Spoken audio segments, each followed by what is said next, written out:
RCF. Bonjour Clara, bonjour à tous, très bon réveil. Merci de nous rejoindre pour votre édition locale en Champagne en ce mercredi. Au sommaire ce matin du côté d'Épernay, le forum Job, Alternance et Emploi revient ce jeudi pour mettre en relation recruteurs et candidats avec près de 400 jeunes attendus. La commune de Selles et la Fondation du patrimoine en Champagne-Ardenne ont signé une convention pour sauver l'église Saint-Martin de la commune, grand format dans ce journal. Mais tout d'abord, un point sur la météo près de chez vous pour aujourd'hui. En Champagne, un temps très agréable, un soleil très généreux aujourd'hui sur le territoire de la Champagne, soleil radieux tout au long de la journée avec du vent allant jusqu'à 25-30 km/h venant de l'est et des températures encore un peu fraîches ce matin, mais ça va vite remonter avant le lever du soleil, 3 à 4 degrés et jusqu'à 22 degrés prévus pour les maximales.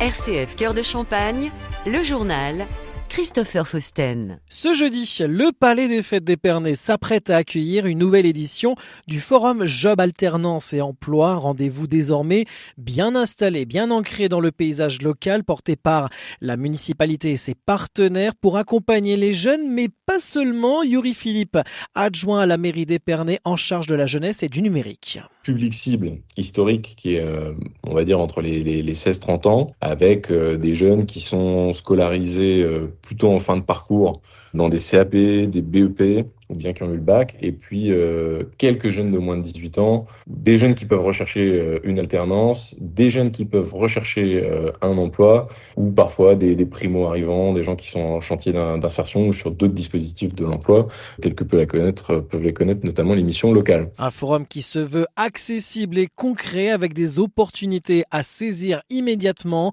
Et cette année encore, l'organisation a été pensée pour faciliter les rencontres. L'événement se déroulera en 2 temps, comme l'explique Yuri Philippe. De 13h30 à 17h, et puis jusqu'à 18h30 pour la partie job dating, puisque on a cette année une particularité. On a choisi de nous regrouper avec le club des entrepreneurs, qui organisait aussi un job dating, mais cette fois-ci qui l'organisera en même temps.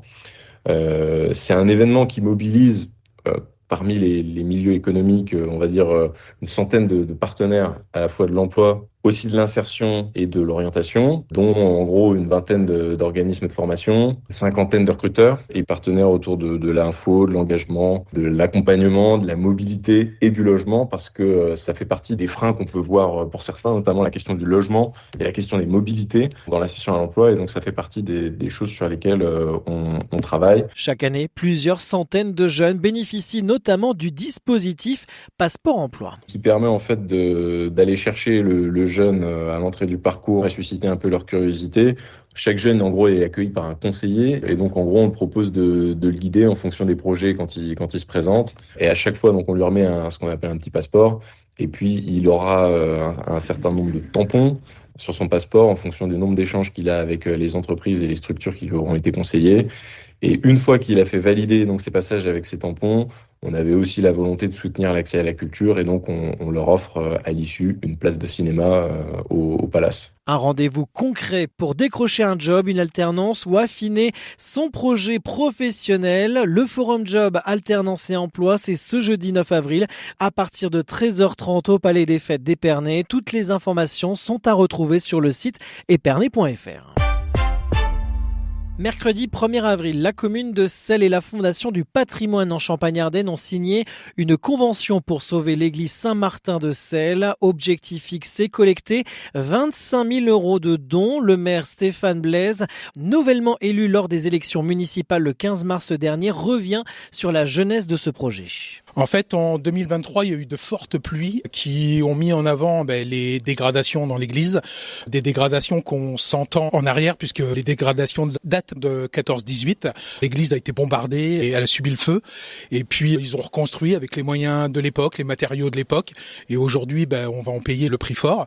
Et puis donc, ce qui nous a déclenché, donc 2023, beaucoup de pluie à l'automne et des dégradations. Le pignon ouest qui commençait à partir, donc il a fallu mettre en sécurité, il a fallu interdire à l'accès à l'église parce que ce n'était plus possible au niveau des célébrations, baptême ou mariage.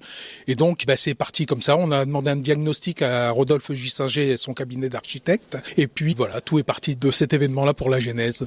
Un travail mené dans la continuité de ce qu'avait entamé son prédécesseur Jean Létissier, et une action d'envergure pour ce mandat, tant par l'urgence que par l'envergure des travaux, à en croire Rodolphe Gissinger, architecte du patrimoine, qui, après un rapide état des lieux, hiérarchise les priorités. Elle est touchée par de nombreuses pathologies, aggravées par l'histoire, son histoire propre, les modifications successives, mais aussi et surtout par les destructions de la Première Guerre mondiale, au cours duquel finalement les bombardements et les incendies ont créé à la fois des effets coups de fouet, bousculé les maçonneries et aussi éclaté les parements. Les priorités, c'est la mise en sécurité de l'édifice. Là, en l'occurrence, dès notre arrivée sur site, on a fait un diagnostic rapide et on a demandé à la mairie de mettre en place des mesures conservatoires, c'est-à-dire des étaiements de la pointe de pignon qui menaçaient de s'effondrer et également d'étayer l'ensemble de la charpente de la nef. Au total, 2,5 millions d'euros seront nécessaires pour restaurer complètement l'église Saint-Martin de Celles. Les travaux devraient débuter fin du second semestre 2026 et s'échelonner en 4 phases réparties sur plusieurs années.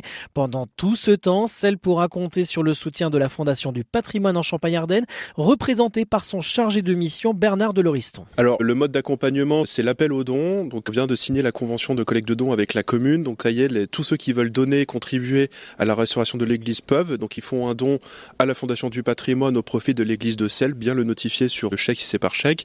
Et sinon, il y a la possibilité de donner directement en ligne sur le site internet de la Fondation, sur la page internet dédiée à l'église de Celles, avec reçu fiscal évidemment à la clé. C'est rapide, c'est facile et c'est gage de transparence puisque le donateur choisit lui-même où est-ce qu'il veut flécher son don. Des propos recueillis par Alexis Claudretz pour RCF. Pour soutenir ce projet, vous pouvez envoyer un chèque au nom de l'association ou de la municipalité à la mairie de Celles en fléchant votre don pour l'église Saint-Martin ou en vous rendant sur le site de la Fondation du patrimoine en soutenant le projet Église Saint-Martin de Celles.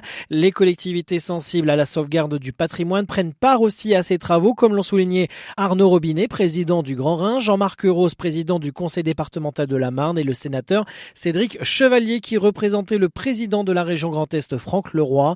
L'État représenté par le sous-préfet de Reims Faisal Douane est aussi partie prenante. Par ailleurs, lorsque la convention a été signée, symboliquement le maire de Celles a remis une enveloppe de 3 500 € de dons à la Fondation du patrimoine, dons collectés auprès des membres du conseil municipal et de l'association Sauvons l'église de Celles.